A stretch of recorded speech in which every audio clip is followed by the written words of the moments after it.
สบายดีพี่น้องหมดทุกคู่ทุกคนเราในเรานอก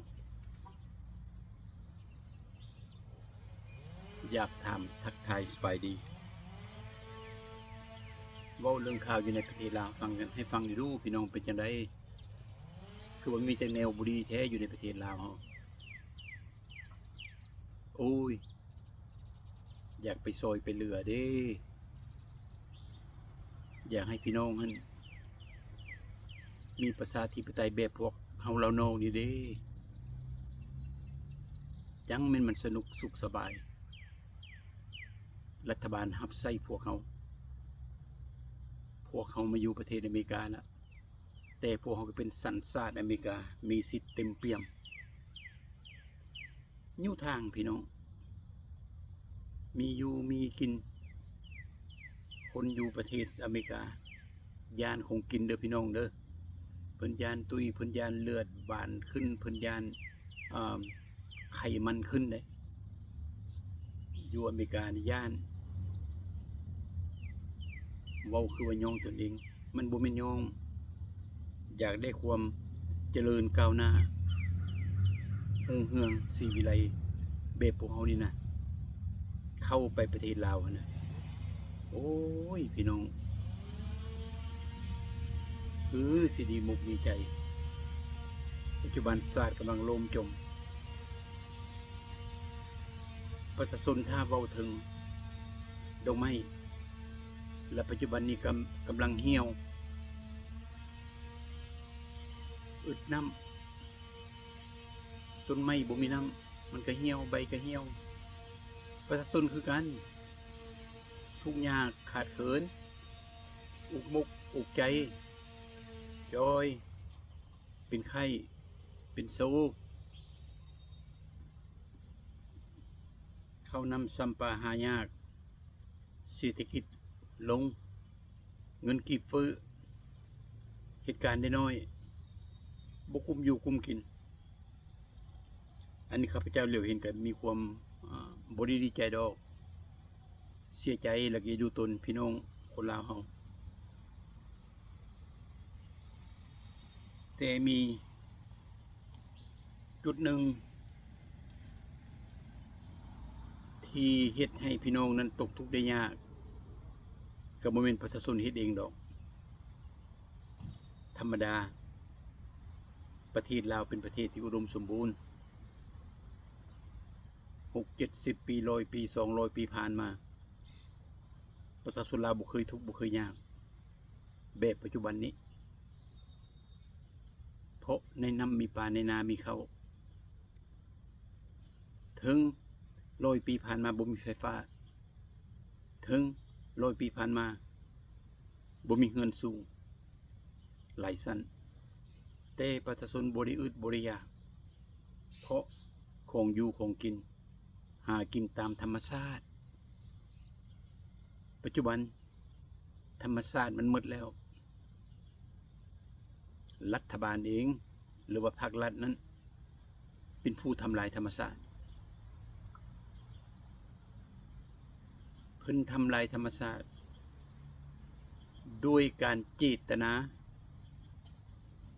เพื่อทำลายธรรมชาตินี้เพื่อหาเงิน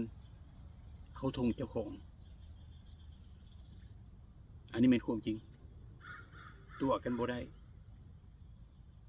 เบิ่งแม่พี่น้องป่าไม้ลำธารถูกตัดถูกทำลายหมดทั่วประเทศลาวสัตว์สาวาสิ่งสัตว์น้ำและสัตว์บกกระดับไปดินจะทำมาหากินประชาชนก็บ่มีเพราะรัฐบาลนั้นเพิ่นให้คนต่างชาติเข้ามาสัมปทานหรือว่าลงทุนอันเพิ่นเอิ้นหั่นแล้วเฮ็ดให้พ่อแม่พี่น้องประชาชนอยู่ภายในประเทศขาดที่ดินขาดที่ดอนเพื่อทำมาหากินเว้าถึงแม่น้ำลำซานก็แม่นหาอยู่หากินบ่ได้ละ เพราะเพิ่นตั้งเขื่อนตันน้ำเฮ็ดให้ปูปลาหน้าน้ำดับสูญและแม่น้ำแต่ละบอนเองก็มีเคมีคอลที่ออกมาจากบนเพิ่นสร้างเขื่อนหรือว่าบนเพิ่นพากันขุดบ่แฮแย่บ่ค้ำอันนี้แม่นจุดอ่อนของรัฐบาลเพิ่นทำลายธรรมชาติและแม่นฆ่าประชาชนทางกงและทางอ้อมประชาชนปัจจุบันก็เลยขาดเลยเขินคันสิปากสิเว้ากับหมู่หรือว่ารัฐบาลนั้นบ่มักบ่ให้ติบ่ให้ชมก็เลยเป็นคนปากบ่ได้ไอบ่ดังย่านตายพากันกั้นใจอยู่ปัจจุบันก็มีหลายคู่หลายคนละออกมาเบามาจมบริดาผู้ใดดอกจมเรื่องความทุกข์จมเรื่องความยากแม่นละถูกต้องละพากันปากพากันเว้าเพื่อให้รัฐบาลได้ยินบ่มีศาสตร์ใดๆบ่มีประเทศใดๆที่รัฐบาลกดขี่ข่มเหงประชาชนแบบประชาชนลาวปัจจุบันรัฐบาลกดขี่ประชาชนยังบ่แล้วยังเอาคนจีนคนเวียดคนต่างชาติเข้าไปประเทศแล้วไปกดขี่ข่มเหงประชาชนของตนเองบ่มีศาสตร์ใดเกาหลีเหนือเขาก็กดขี่ข่มเหงประชาชนคือกันแต่พวกเขาบ่ได้นำเอาคนต่างชาติเข้าไปขิ้นฆ่าประชาชนเขาแบบรัฐบาลลาวเฮ็ดปัจจุบันแม่นบ่พี่น้องข้าพเจ้าบ่ถูกบ่ได้ใส่ร้ายป้ายสีผู้ใดแต่อยากเว้าขึ้นให้พี่น้องเข้าใจและรัฐบาลก็รับรู้บ่มีประเทศใดที่ลิ้นเส้นลิ้นสายพากันขายศาสตร์ขายประชาชนแบบรัฐบาลลาวปัจจุบันคนลาวพากันเต้นตูนโยนหนีออกจากประเทศนับตั้งแต่ระบบนี้หรือว่าภาครัฐนี้ยึดอำนาจ1975เป็นต้นมาคนลาวมีเต็มทั่วโลกปัจจุบันจนปัจจุบันก็ยังพากันออกจากประเทศเพื่อไปโศกเวียกโศกการเพื่อไปขวดเคียเพื่อไปเป็นขี้ข้ามาใส่เพื่อปากเพื่อท้องของตนเองและครอบครัวเพราะรัฐบาลนั้นเบิ่งบ่ได้เบิ่งประชาชนตนเองบ่ได้นอกจากนั้นแล้วรัฐบาลดีใจที่เห็นคนลาวออกจากประเทศไปเป็นขี้ข้ามาใส่ศาสตร์อื่นไปขุดหัวเราเกาหัวหญ้าตัวอย่างอยู่ประเทศเกาหลีใต้อยู่ประเทศไทยอยู่ประเทศญี่ปุ่นและทั่วโลกเพิ่นดีใจเพราะว่าเพิ่นได้เงินที่ลูกหลานหรือว่าพี่น้องลาวนี่ผู้ที่ออกจากประเทศนั้นมาขอเหตุการณ์หลายเหตุการณ์ต่างๆชาตินะส่งเงินกลับคืนไปประเทศเดือนหนึ่ง50 ล้านดอลลาร์สหรัฐหลาย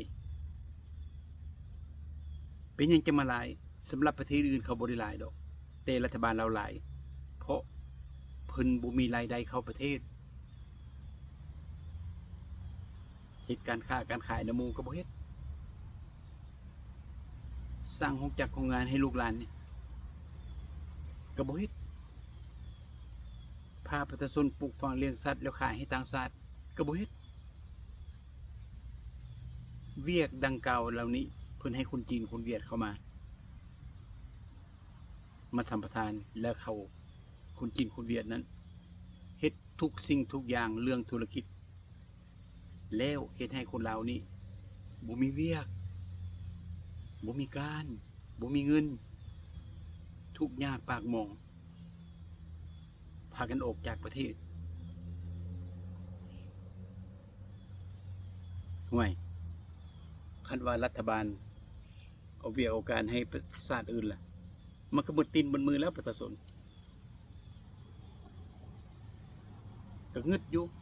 งึดรัฐบาลลาวนี่ก็ได้เป็นหยังพวกเจ้าจึงเฮ็ดแบบนั้นอันอื่นว่าเอาต่างชาติเข้ามาลงทุน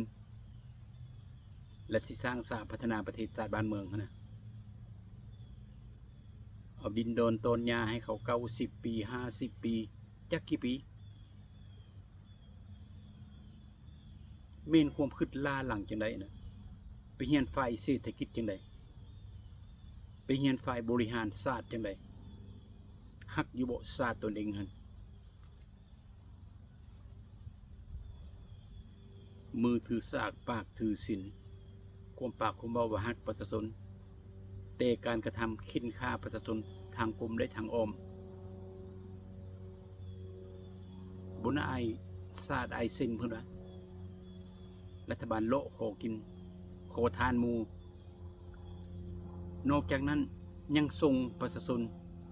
บังคับประชาชนทางอ้อมออกจากประเทศลาวและมาเป็นขี้ข้ามาใส่เขาพวกเจ้าบ่มีหน้าบ่มีตาดอกพวกเจ้าเฮ็ดใส่ตั้งแต่คนลาวได้ภายในประเทศสำหรับคนชาติอื่นเขาหัวขวนเพราะพวกเจ้าบ่มีความยุติธรรมและพวกเจ้าบ่มีนโยบายที่จะนำพาชาติขึ้นไปสู่ความเจริญพวกเจ้าบ่ได้มีจักน้อยเพราะพวกเจ้านั้นใส่ตั้งแต่อำนาจของตนเอง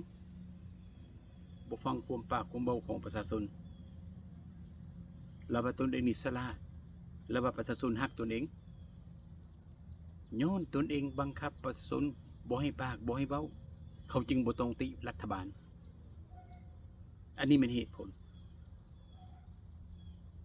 ดังนั้นรัฐบาลลาวก็ต้องฮักชาติลาวธรรมดาปัจจุบันพวกเจ้าเอาเบียกเอางานให้คนจีนคนเวียดหมดล่ะคนลาวก็ว่างงานบ่มีเวียกเฮ็ดถ้ามีเวียกเฮ็ดก็เป็นขี้ข้ามาใส่ของจีนของเวียดอยู่ภายในประเทศลาวอันนี้วะไปเรียนปอมาบริหารศาสตร์แขนงนั้นแขนงนี้ผู้นั้นก็ปอผู้นี้ก็ปอเต็มประเทศอย่าลืมข้าพเจ้าบ่ได้โจมตีเด้อมีตั้งแต่เป็นห่วงย่านประเทศเราล่มจมหลายกว่านี้อีกถ้าพวกเจ้ามาถึงรัฐบาลเอาความคิดความเห็นของข้าพเจ้านี่นะให้ถือศาสตร์เป็นใหญ่ให้ถือประชาชนเป็นใหญ่เรื่องเวียกเรื่องการเรื่องเศรษฐกิจเรื่องธุรกิจเรื่องอะไรก็อย่าให้ประชาชนลาวหรือว่าให้รัฐบาลลาวเป็นเจ้าของเพราะรัฐบาลลาวเป็นเจ้าของเงินก็สิเข้าข้างหลวงถ้าให้ประชาชนเป็นเจ้าของเอกชนเป็นเจ้าของเงินก็สิเข้าหมุนเวียนอยู่ภายในประเทศอันนั้นก็เป็นของจีนอันนี้ก็เป็นของเวียดเงินเข้าไปเข้าจีนเข้าเวียดลาวเด้ทุกเงินเดือนบ่ฮอด$100บ่ฮอด240,000บ่ฮอด250,000แล้วบ่แม่น2,400,000 2,500,000กีบแล้วเฮ็ดจังได๋มันสิกุ้มกินเข้าเป่า1 600,000ได้ยินข่าวว่าเฮ็ดกิโลนึง300,000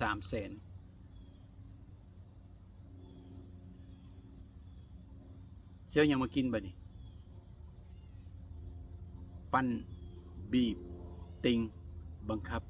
ให้ประชาชนทุกรอบด้านสำหรับพรรครัฐหรือว่ารัฐบาลมีรถยนต์ขี่ประจำตัวประจำตระกูลประจำครอบครัวนี่ละเพิ่นว่าศักดินาของเมืองความจริงเด้รัฐบาลลาวห้ามเอาโลดฮับแล้วก็พากันเปลี่ยนแปลง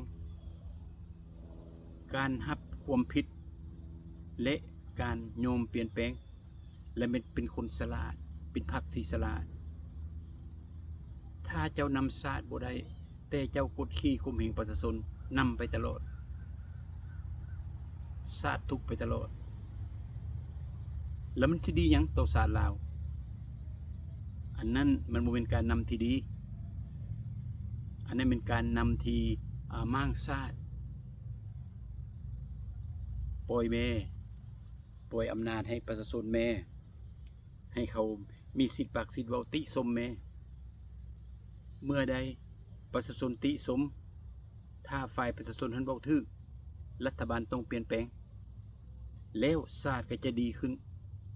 ประชาชนตำหนิตัวนี้เฮาก็เปลี่ยนถ้าประชาชนเฮ็ดถูกเว้าถูกเปลี่ยนนั้นเปลี่ยนนั้นเปลี่ยนนั้นเปลี่ยนนั้นเปลี่ยนที่ประชาชนเขาเว้าถูกกัน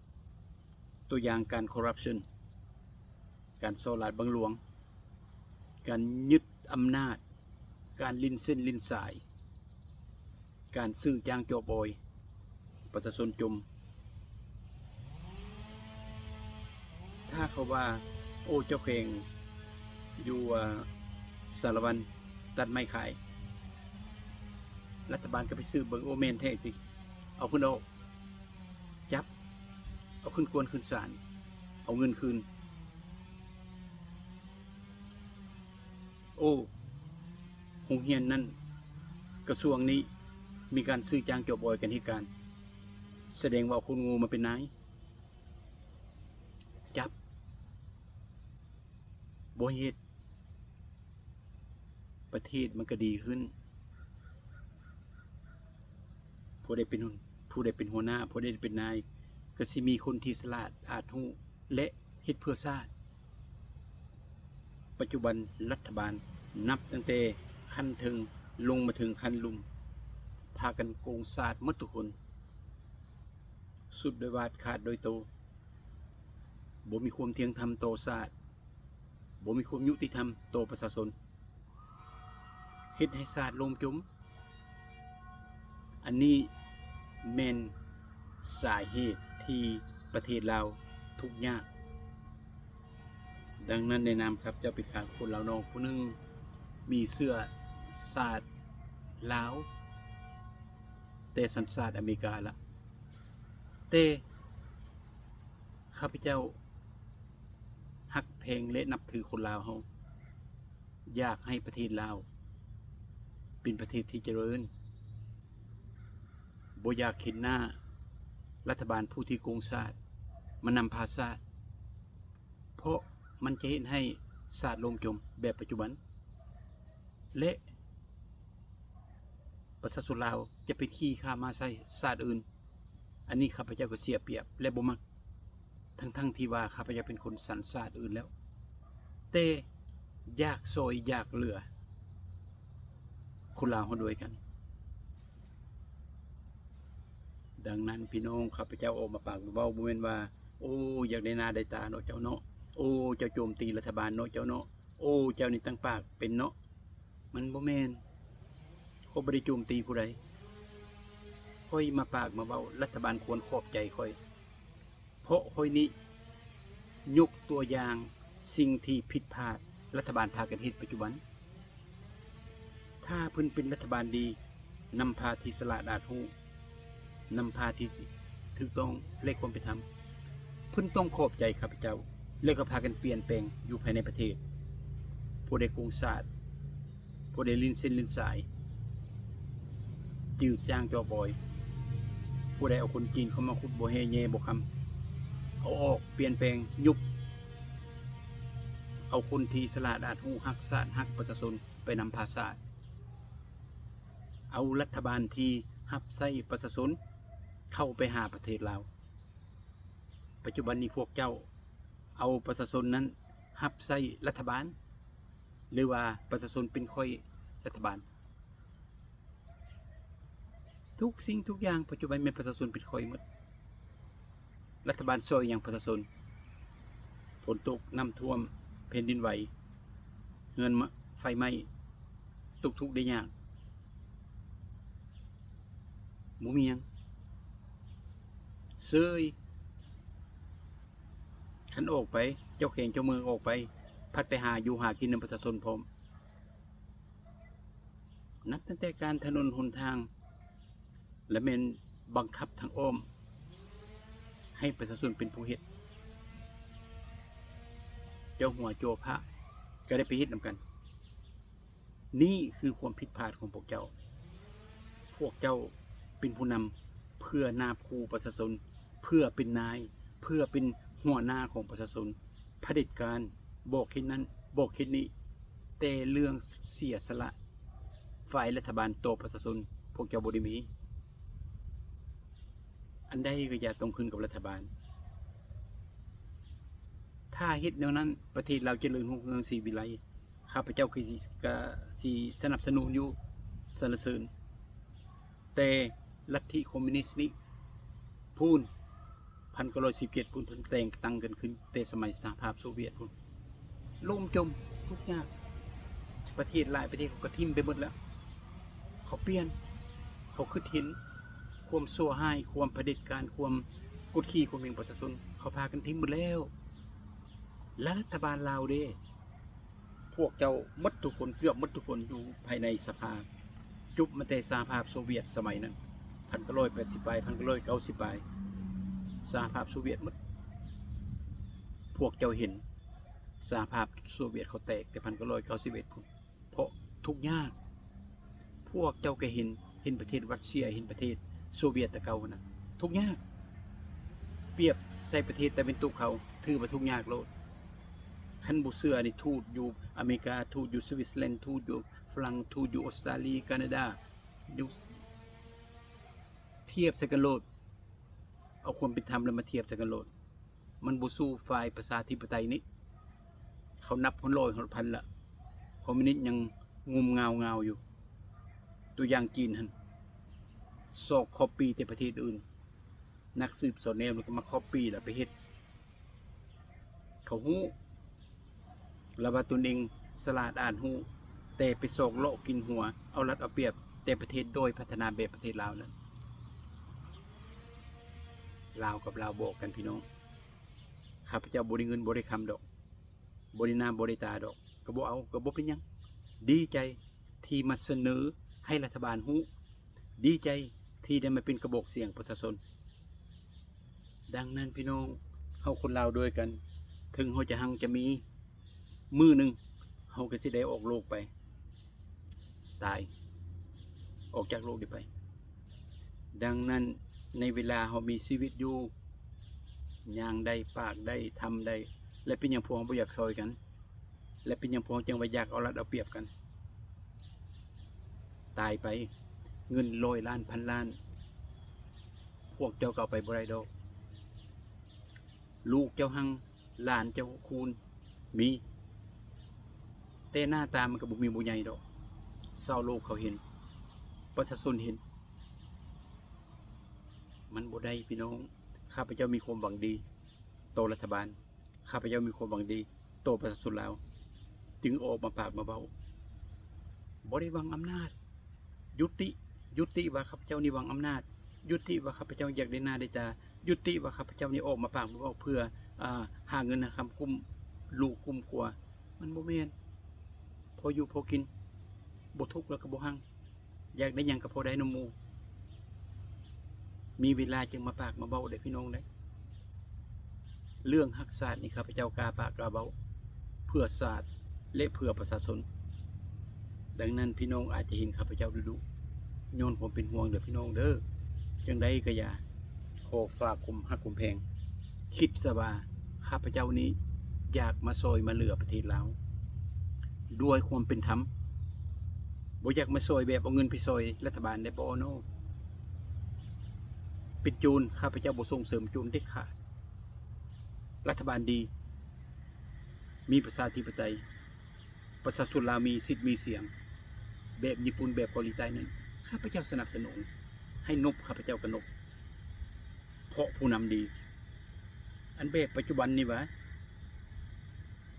ดนหนึ่งก็บ่ให้เจ้าสั่งเพิ่นบอกเขาบริสั่งแต่คอยบุส่งเสริมคนบุรีเพราะคอยยึดถือสิ่งที่ถูกต้องและสิ่งที่เป็นธรรมเว้าน้อยๆเนาะพี่น้องเนาะเว้าเรื่องศาสตร์มาข้าพเจ้าก็ฮักศาสตร์ก็เลยอยากมาปากมาเว้าเด้อพี่น้องเด้อคำปากคำเว้าที่บ่ถูกต้องเก่าทิ่มพี่น้องคำปากคำเว้าที่บุดีข้าพเจ้าลงปากลงเว้าไปมันบ่ถูกต้องและมันบ่เหมาะสมหรือมันบ่ดีบ่เป็นธรรมเอาทิ่มเอาคำปากคำเว้าที่ข้าพเจ้าเว้าถูกต้องและเหมาะสมเป็นธรรม เอาตัวนั้นเอาไปใส่บ่มีผู้ใดดีเมื่อทวนทุกแนวเด้อพี่น้องเด้อข้าพเจ้าคือกันโอ้ยหลายอันหลายแนวยังได้ได้เฮียนพี่น้ำน้องน้ำลูกน้ำหลานน้ำอ้ายน้ำเอื้อยน้ำพ่อน้ำแม่น้ำป้าน้ำลุงยังเฮียนอยู่แต่ข้าพเจ้าฮู้ส่ำใดข้าพเจ้าก็ออกมาซอยเหลือส่ำนั้นดังนั้นให้ฮักให้แพงให้สมานสามัคคีกันเด้อคนลาวเด้อพี่น้องเด้อเอาพบกันใหม่เนาะพี่น้องเนาะสบายดี